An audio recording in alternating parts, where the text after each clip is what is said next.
Je suis Rafik Keredine. J'ai intégré Bearing Point il y a 3 mois pour monter l'offre Data Science, Machine Learning, Intelligence Artificielle. Avant Bearing Point, j'ai travaillé pendant 4 ans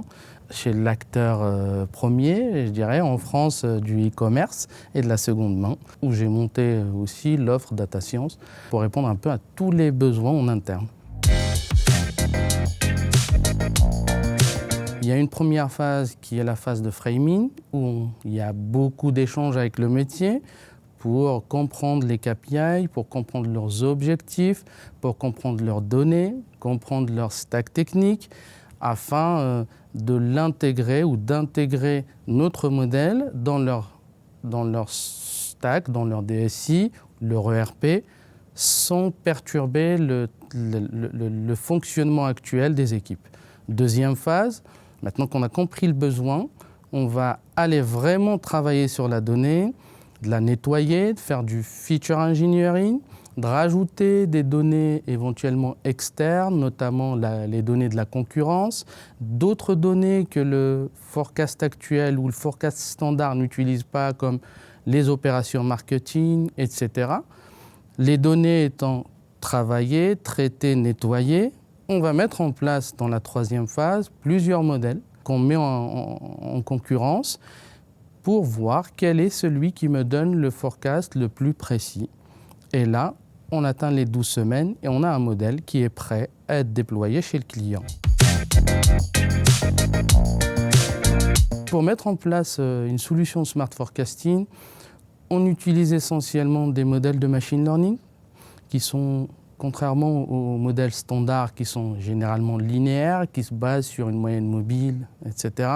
Là, les modèles machine learning, ils vont plutôt prendre en compte la complexité des données,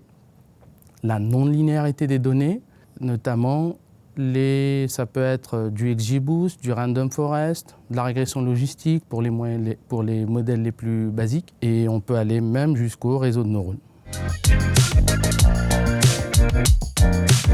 Alors, quand on parle du Smart Forecasting VS les modèles standards ou l'utilisation standard du prédictif, on parle essentiellement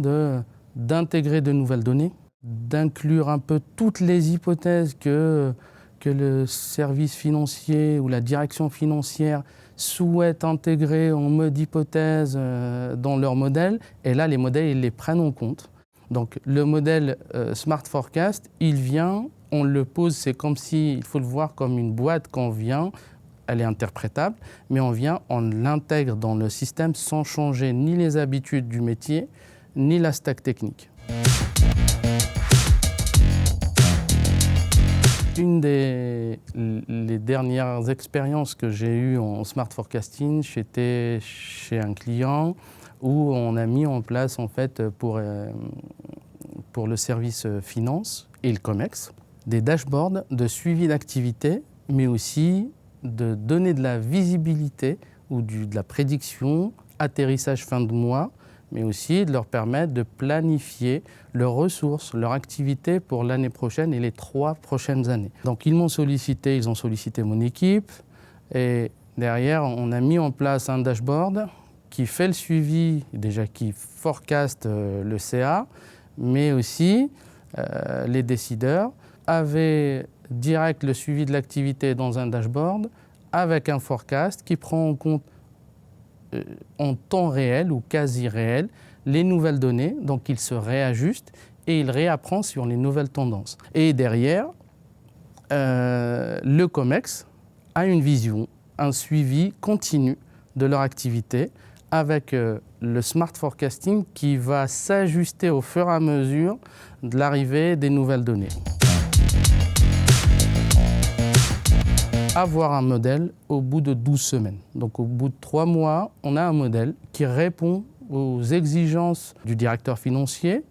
avec la précision qu'il le souhaite et en plus une interprétabilité des résultats.